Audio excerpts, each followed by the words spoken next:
The time is now for the Dr. Bob Sports Podcast. I am Tanner. I am our head of analytics, and I am now in my 7th year working alongside Bob, originating our NFL and college basketball bets. And today, as always, I'm joined by our digital media specialist, Grant. How we doing?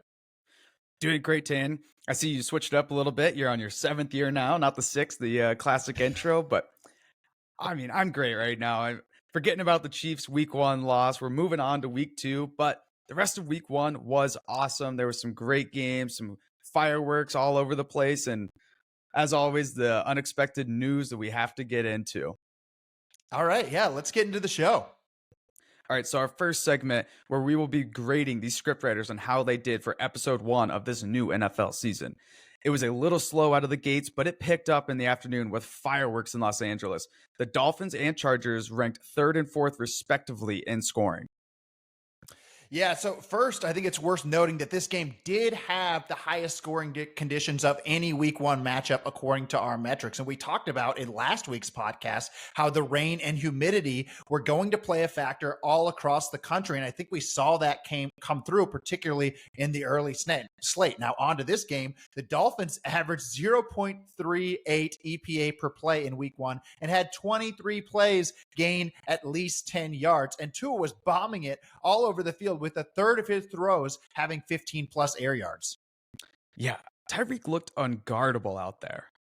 Yeah, and I mean, Tyreek's basically been unguardable ever since he got to Miami. He's now run 407 routes with Tua on the field the last 2 seasons, and he's averaging an incredible 3.72 yards per route run. The Chargers gave Hill single high coverage on 20 of his routes last Sunday, and Hill only faced single high on 7 routes the entirety of last season. I know that Bill Belichick won't make that same mistake, and New England secondary will likely use bracket coverage on Hill this Sunday night, but it was just crazy to see the scheme that Brandon Staley employed last week. And, you know, if Belichick does go to that bracket coverage, this means that the Patriots could be leaving rookie Christian Gonzalez on an island against Jalen Waddle, who led the NFL by averaging 0.64 EPA per target last season. Yeah, bold choice by Staley last week. But do you think this Dolphins offense will be a top 5 unit for the rest of the year?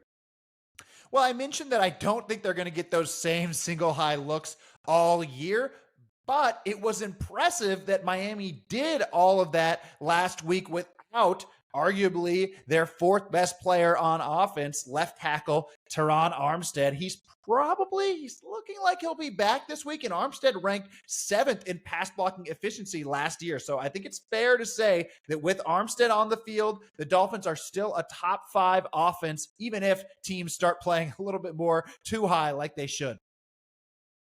Yeah, what about the Chargers? Did you like what you saw from offensive coordinator Kellen Moore?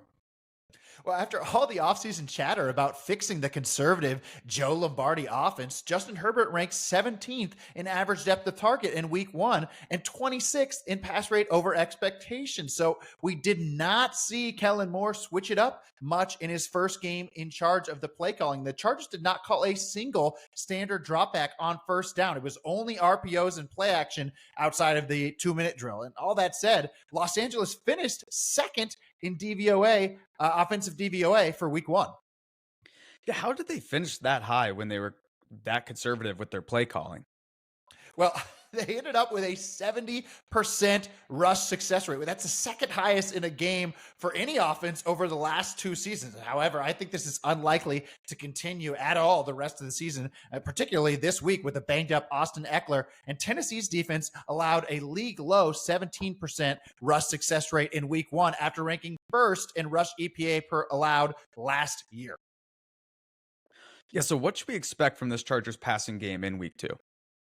Well, I think the Titans will be able to take away the underneath routes to Keenan Allen as Tennessee's nickelback Roger McCreary allowed just 0.87 yards per cover snap in the slot last season, which ranked 2nd among nickelbacks. And this means to me, it's going to be bombs away, as we expected initially from Kellen Moore, as Los Angeles goes from facing that too high shell that Vic Fangio popularized in the NFL to a more front 7 dominated Mike Vrabel defense in Week 2. And Tennessee's secondary could be without 2 starters on the back end in cornerback Christian Fulton and safety Amani Hooker. So there should be plenty of space downfield for Mike Williams, who had 26 deep targets during his last full season in 2021, which ranked 10th among wide receivers. So I think Kellen Moore shows his flexibility on Sunday. The Chargers completely switch up the offensive scheme, and I think that they put up numbies against this Titans defense. We played the Chargers as a strong opinion on Thursday morning at a cheap 3, and I think it probably should be closer to a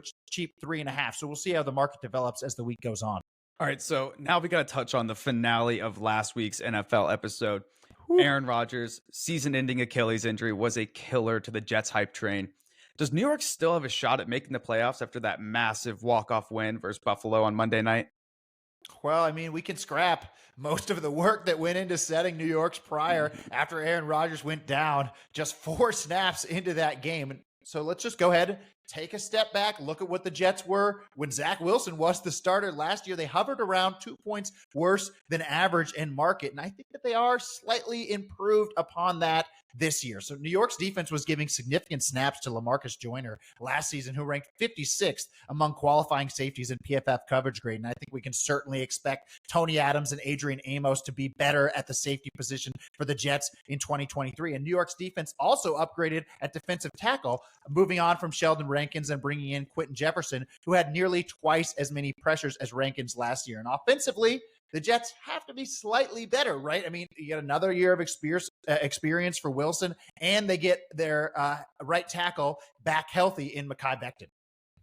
Yeah, I mean, what's this Jets offense going to look like in week 2 with Zach Wilson? Well, I don't know.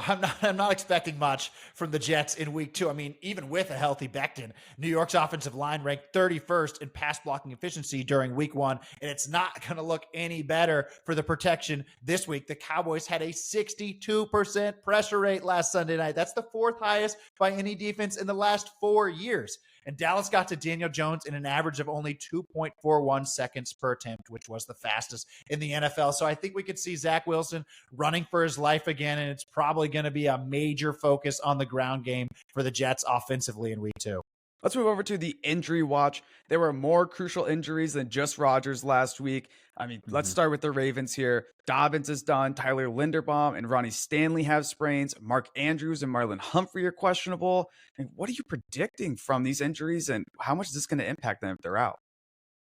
Well, it's not going to shock you to know that I don't think Dobbins is worth anything to the point spread like most running backs in the NFL. But the other guys that you mentioned are huge. And you didn't even say that they're without safety Marcus Williams. He's incredible at taking away the deep part of the field with only 14 completions into Williams' coverage last season with a long of 22 yards. And then Baltimore is also going to be without Marlon Humphrey, so it'll be Brandon Stevens out there trying to guard Jamar Chase or T. Higgins on every snap. And Brandon Stevens ranked 118th in PFF coverage grade last year out of 135 qualifiers. So no Marcus Williams, no Marlon Humphrey. You mentioned Ronnie Stanley. That means that the Ravens could be without 3 of their 6 highest paid players in week 1. Yeah, that's definitely not good on the defense, and offense isn't looking that much better. I mean, what are you expecting from them on that side?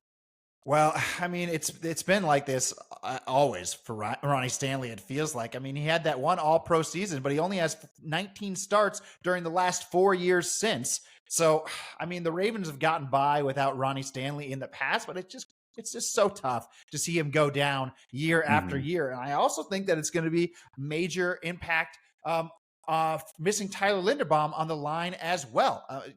Tyler Linderbaum is responsible for helping pick up those blitz looks and help Lamar set the protection before each snap. So, missing 2 starters on the offensive line is going to be really tough for the Ravens offensively. But I do think they get a boost with Mark Andrews probably suiting up this week. So at least Andrews isn't out.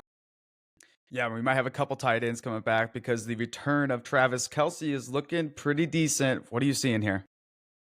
Yeah, so at the time of this recording on Thursday afternoon, I just don't think we know enough about how many snaps we can expect from Kelce on Sunday and Chris Jones for that matter. It will be a situation that I'm monitoring closely for the Chiefs on both sides of the ball. And if you're watching this video on Sunday, just go ahead and head over to the website at drbobsports.com, click on the NFL free analysis page because I will have posted my final opinion on both Kelce and Jones by then. Do you think the market is accounting for Kelce playing right now or no? I mean, we've seen the Chiefs take money. They opened -2.5, and they're already up to -3.5. So, and that happened after Jones signed as well. So I think the market is accounting for Kelce and Jones being out there this week.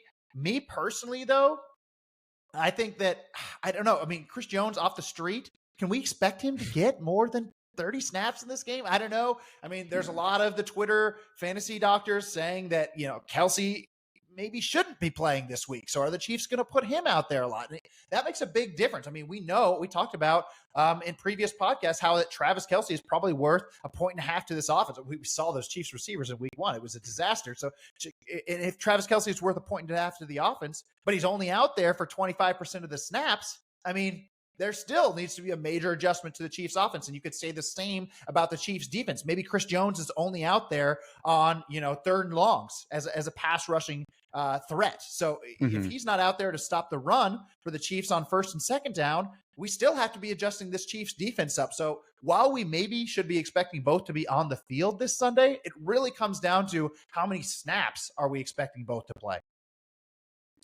All right, and we see that Jeudy is close to returning as well. How much is he going to help the Broncos offense?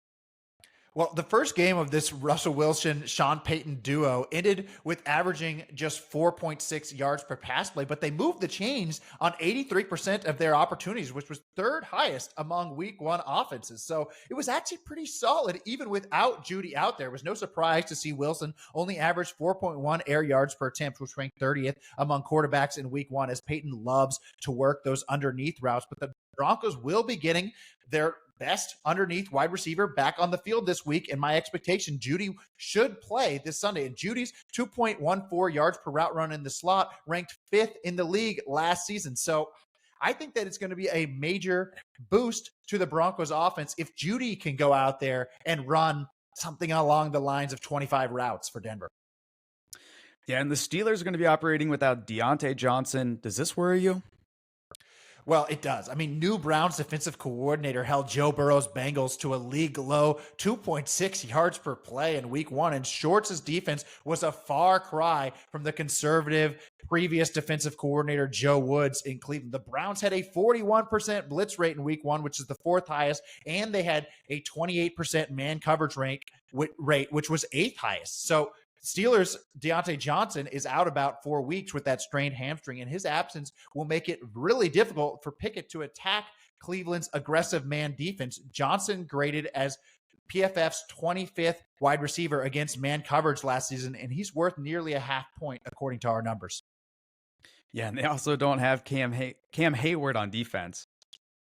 Yeah, Pittsburgh's defense, that is probably a more impactful loss for the Steelers. Heyward ranked 4th in pass rushing efficiency among interior defenders last year, and the Steelers have allowed a half yard per rush more with Heyward off the field since the start of 2021, and the effect is particularly noticeable on inside runs where the Browns excel running the football behind Pro Bowl guards Joel Bitonio and Wyatt Teller.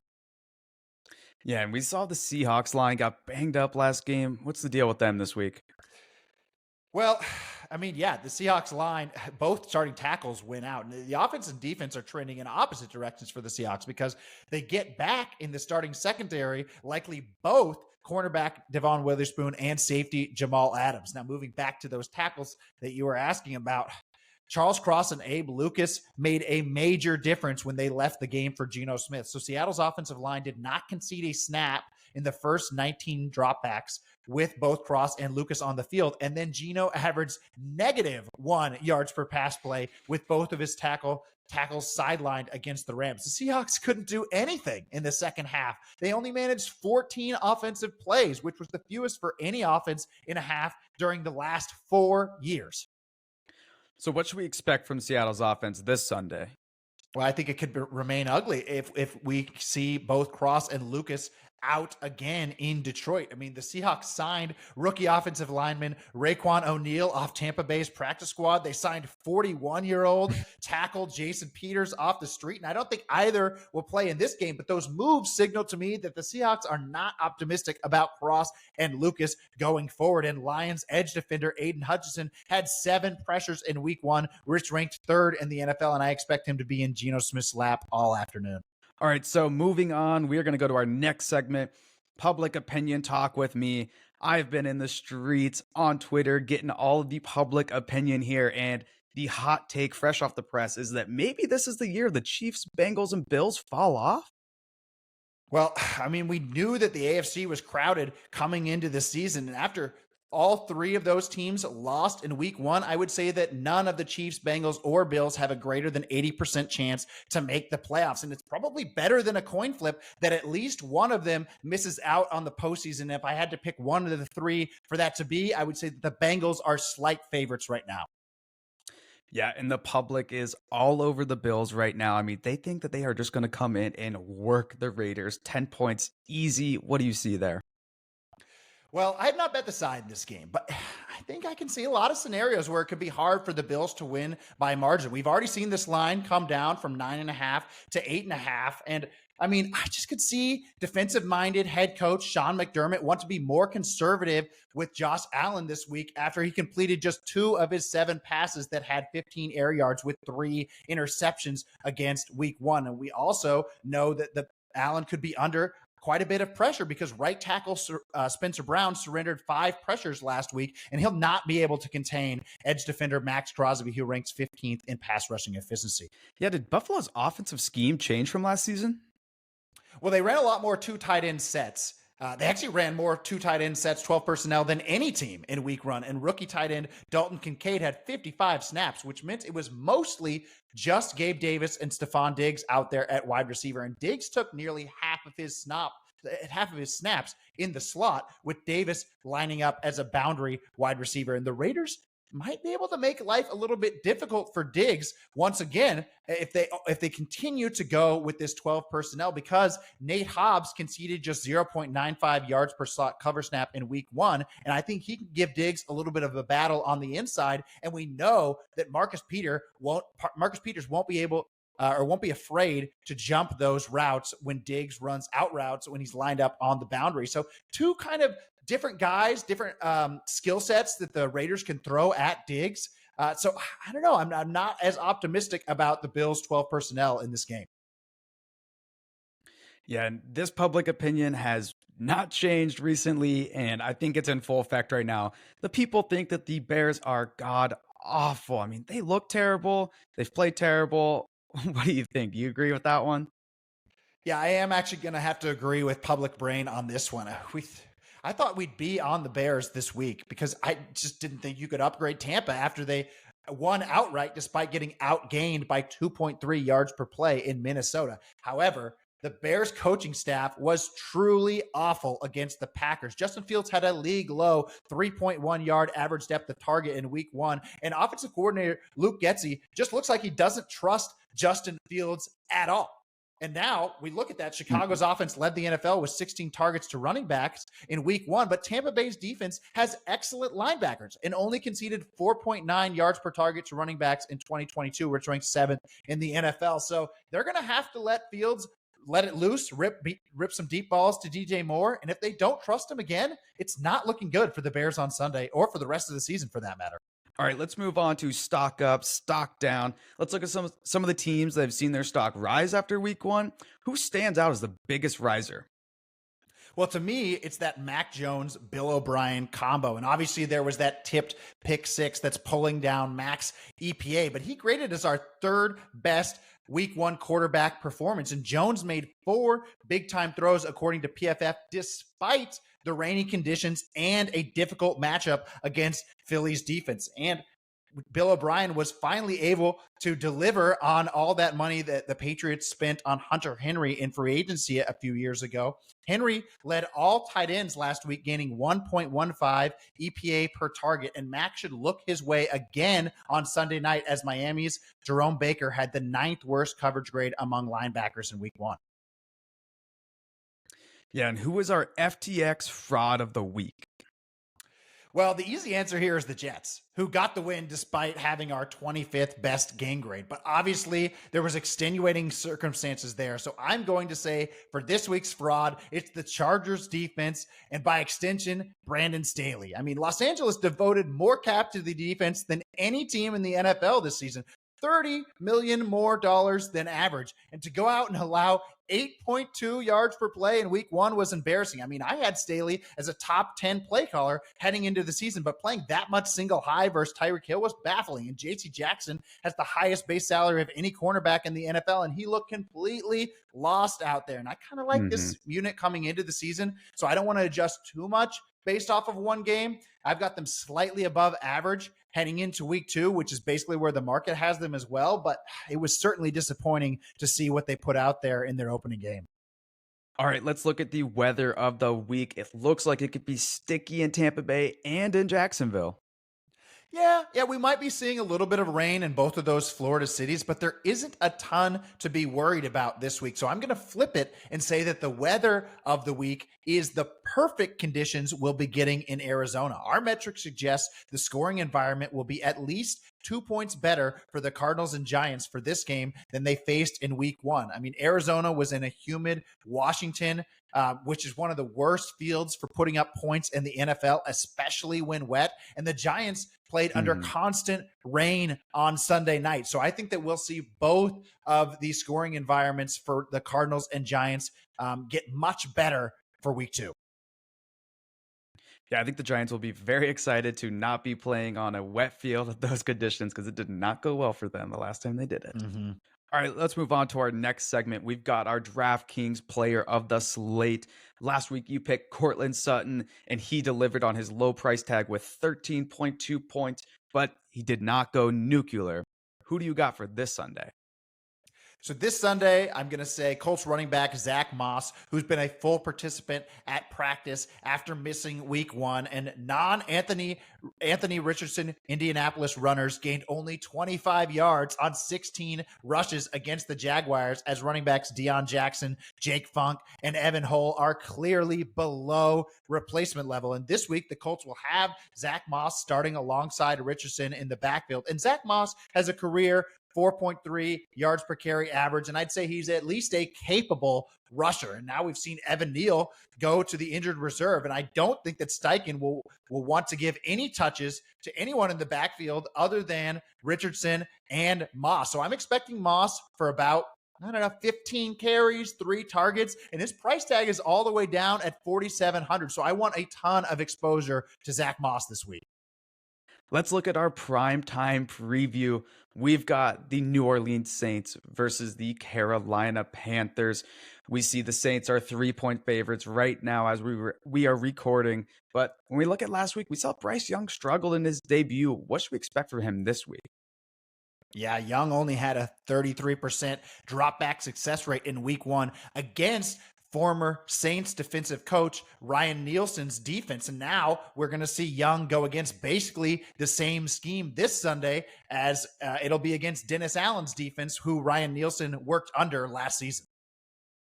Yeah, I mean, what should we expect from the Saints defense? Yeah, so New Orleans led the NFL in week one with a 48% man coverage rate, and the Saints conceded only a 31% pass success rate to the Titans, and Carolina's wide receivers are clearly worse than Tennessee's wide receivers. So I'm not sure the Panthers will be able to separate against this man coverage for Bryce Young. Yeah, I mean, without separation, is Young going to be targeting the running backs and tight ends more often? Well, that was certainly his solution last week. Young targeted running backs on 26% of his passes in week one, which was 7th most in the NFL. But I just don't expect that to work, as the Saints conceded only 4.5 yards per target to opposing running backs last season, which ranked 2nd in the NFL. And the Panthers also had a 26% target rate to tight ends against the Falcons last week, but the New Orleans allowed a league low 4.7 yards per targets to tight ends in 2022. So if he goes to these running backs and tight ends, I certainly don't think it's going to be very effective in this particular matchup. Yeah, and is he going to get the protection he needs up front? Well, Carolina will be missing both starting guards, with Brady Christensen joining Austin Corbett on the IR. And backup Panthers guard Chandler Zavala surrendered 8 pressures last week, and now they have to roll with 4th guard Calvin Throckmorton as well. Yeah, that's going to be a tough one. But what's going to be the key to offensive success for the Panthers? Well, I mean, Carolina's passing offense will likely come down to whether Adam Thielen can win on the inside across from Saints nickelback Alontae Taylor, who surrendered 2.28 yards per cover snap in the slot last week, which was fourth worst among nickelbacks. And I like Adam Thielen to go over his reception prop. Yeah, I think the reception prop's a good one to watch out for. But this Panthers defense was good last week, and they've got a pretty big injury in the secondary that I think's going to hurt them. Are the Saints going to be able to expose this? Well, to your point, I mean, the Panthers defense allowed just a 36% success rate last week, but losing JC Horn is a big loss. Horn ranked 21st in PFF coverage grade last season, and now they'll have backup cornerback CJ Henderson across from Chris Olave, who gained 3.5 yards per route run last week, which was the third best among all wide receivers in the NFL. Yeah, how was Carr last week? I mean, the Saints offense looked pretty decent with him under center. Yeah, I mean, Carr came out there and led the league with an average depth of target of 11.5 yards in week one. And we saw flashes of this downfield passing game from the Saints offense last year with Andy Dalton under center. I think it's safe to say at this point that offensive coordinator Pete Carmichael wants to throw deep more than his mentor, Sean Payton. In New Orleans, vertical threat wide receiver Rashid Shaheed sealed that game with a 41-yard reception on third down with less than 2 minutes remaining. Yeah, I'm a believer in Shaheed. I think that kid's good. But how does the Saints O-line match up this week? Well, Panthers edge defender Brian Burns had 67 pressures in 2022, which ranked 10th. And I could see defensive coordinator Ajiro Evero putting Burns across from Saints left tackle Trevor Penning, who had a rough second career start last week against the Titans. Penning had 12 blown pass blocks in week one, which was twice the amount of any other offensive lineman in the NFL. And I certainly do not think he'll be able to hold up across from Brian Burns. No, I don't think too many players can hold up against Burns, though, to be fair. But it feels like this is a pretty big game for the division. I know it's week 2, but this is going to be a big one for him. What do you expect on the outcome here? Well, our model favors the Saints by 3.5 with a predicted total of 41.2. So not really much value at all on the side or total there. And I think the bet for this game is going to be Adam Thielen to go over his receptions prop if you want some action on Monday night. All right, I love it. Well, that will do it for our week 2 NFL previews. We will be back next week, next Friday, as always, to preview week 3 of the NFL season. We'll give you all the breakdowns from what happens this weekend. So if you're enjoying the content, make sure to like and subscribe.